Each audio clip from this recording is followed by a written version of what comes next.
CABE इसका full form क्या होता है? Central advisory board of education. 1920 में बना, फिर भंग हुआ, ये 1935 में फिर से बना।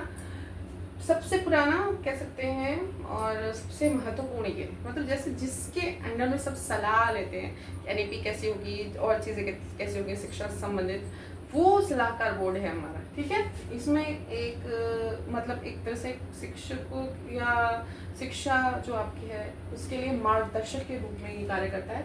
नीति बनाना, समन्वय करना, मानक बनाना, विशेष आपकी समिति बनाना, ऐतिहासिक और सांस्कृतिक लोकतांत्रिक निर्णय लेना, समवर्ती सूची इसके अंतर्गत, ठीक है, जो आती है शिक्षा मंत्रालय, वो सारी चीज़ें इसमें आती हैं और ये बताता है कि आपको कैसे लागू करना है, ये करना है नहीं करना है, ये इसमें एडवाइजरी बोर्ड होती है वो लेती है। फिर दूसरा चीज़ आपका होता है रामसा। रामसा का फुल फॉर्म देखिए, R फॉर राष्ट्रीय, M फॉर माध्यमिक, S फॉर शिक्षा, A फॉर अभियान। ठीक है, ये आपका आया 2009 में। ठीक है, मतलब माध्यमिक शिक्षा से संबंधित है ये। और इसमें जैसे पहुँच मतलब संस्थाएं और निर्माण करना, माध्यमिक विद्यालय खोलना, नामांकन बढ़ाना, GER 100% करना। ठीक है, समानता, सभी को, सारे जितने कास्ट, जितने भी धर्म, जितनी भी चीज़ें, गुणवत्ता, स्थापना मतलब संस्थाओं की, फंडिंग, भर्ती और प्रशिक्षण, ये सारे इसके कार्य थे। 30:1 मतलब 30 बच्चों पे एक शिक्षक होना इसमें माना था। ये भी क्वेश्चन आ सकता है, इंपॉर्टेंट है। इसको चेंज जो किया गया NEP में समग्र शिक्षा में बदल दिया गया। NEP के बाद ये समग्र शिक्षा जो हुआ SSA 2001 में आया था, सर्व शिक्षा अभियान। उसके साथ साथ रामसा जो आपका माध्यमिक शिक्षा आपका है, ठीक है, अभियान, और टीचर एजुकेशन, ये सारी चीज़ें एक करके समग्र शिक्षा कर दी गई। फिर आपके बाद आते माध्यमिक से ऊपर उठेंगे रूसा। रूसा मतलब राष्ट्रीय उच्चतर शिक्षा अभियान। ठीक है, ये 2013 में स्टैब्लिश माना जाता है, केंद्रीय आपकी मतलब संस्था है ये।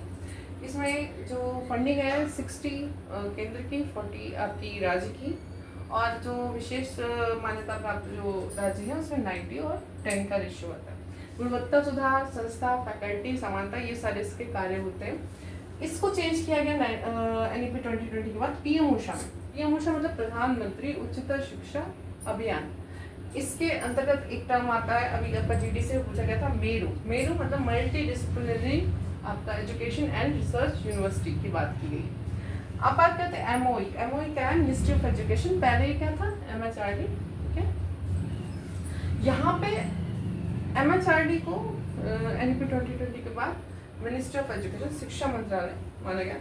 इसके दो महत्वपूर्ण जो भाग है वो है स्कूल शिक्षा व साक्षरता विभाग आपका, दूसरा है उच्च शिक्षा विभाग। ठीक है, इसमें आपके जो टर्म है निपुण, PM श्री, दीक्षा, स्वयं, NDA, अंतर्राष्ट्रीय सहयोग के जो टर्म है, ये सारी चीज़ें हम पहले ही पढ़ चुके हैं, तो आप इसके फुल फॉर्म फिर से देख लीजिएगा। ठीक है, इसके बाद जो संस्था आती है, जिस चीज़ का फुल फॉर्म पूछता है, NAAC। NAAC क्या है? National assessment and accreditation council है। ठीक है, इसका फुल फॉर्म है ये A++ से D तक, मतलब निम्नतम स्तर इसका D है, वहाँ तक देता है। 1994 में स्टैब्लिश हुआ।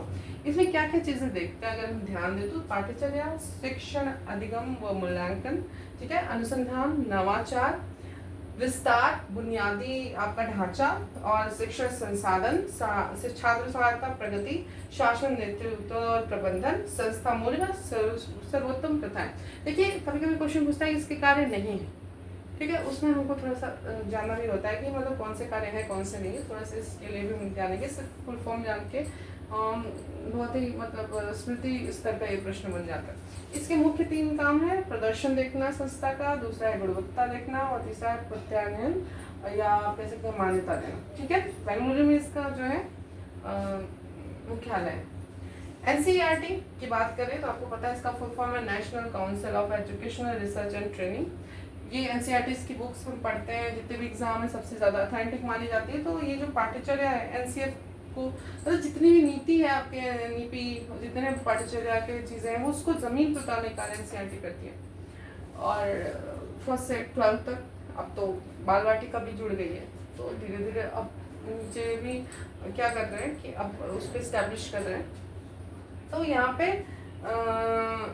ये एक ऐसा मतलब आपका संस्था कह सकते हैं, स्वायत्त संस्था ये, कि जो चीज़ों को मतलब तथ्य के साथ मतलब बताती है और जितने भी हमारे नियम कानून है उसको ज़मीनी स्तर पर लाना, मतलब बच्चों तक उसकी पहुंच बनाना इसका कार्य है। मेन क्या है, क्यूरिकुलम डेवलपमेंट और मतलब जितनी भी बुक्स हैं वो पब्लिश करना। ठीक है, तो ये आपके मुख्य टर्म है जिसके फुल फॉर्म अक्सर पूछे जाते हैं। धन्यवाद।